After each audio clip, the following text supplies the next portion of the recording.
L'atelier de revue et de planification des projets RYMV et ACMV, organisé par le CNRA, entendé par la Centre national de recherche agronomique avec le CORAF WECAD et l'USAID, en rapport de la deuxième session relative à l'état des lieux du projet RYMV intitulé Évaluation et déploiement des variétés du riz doté du gemme RYMV1 résistant à la panachue jaune en Afrique de l'Ouest, présenté par M. Glounao Daniel, Anader, Côte d'Ivoire, et ayant pour rapporteur M. Boué Alphonse du CNRA Côte d'Ivoire et M. Kofi Tarté du Ghana. Après l'exposé introductif du professeur Sangaré, gestionnaire des projets RYMV et ACMV au CORAF WECAD, sur les contextes et les objectifs des projets financés par l'USAID, 2 sessions de présentation des bilans des projets subventionnés ont été tenues en plénière.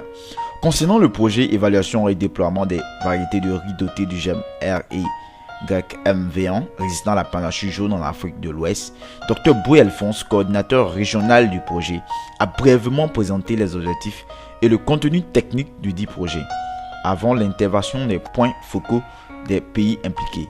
Les exposés se situaient comme suit: l'état de l'exécution technique, état de l'exécution financière, difficultés rencontrées et propositions de solutions, et en 4 activités futures, juin à septembre 2012 et après septembre 2012. Le présent rapport fait la synthèse de tous les communiqués attendus. Il faut noter aussi qu'il y a eu, lors de cet atelier, au cours des échanges, donc, des centres d'intérêt de discussion suivants qui ont été déterminés. En premier, la gestion financière du projet.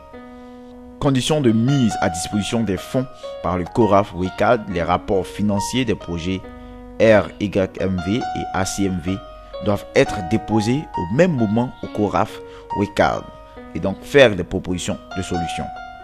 En 2, les acquis du projet.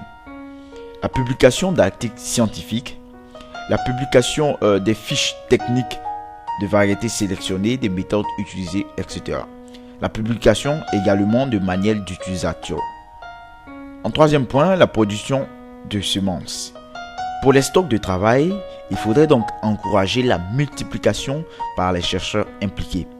Pour la diffusion, un autre fait, chez les producteurs, il faut donc activer et constituer une plateforme d'innovation en partenariat avec les ONG et les NARS. En 4e point, l'homologation des nouvelles variétés sélectionnées. Important donc de s'assurer de la caution de l'État, donc l'aval de l'État. Les procédures d'homologation varient donc selon les pays, il faudra donc le noter. Et la finalisation du projet qui est le 5e point, qui se concrétise par des actions concrètes et réalistes à mener de juin à septembre 2012. Et enfin, l'élaboration d'un chronogramme en vue d'une bonne réalisation du projet.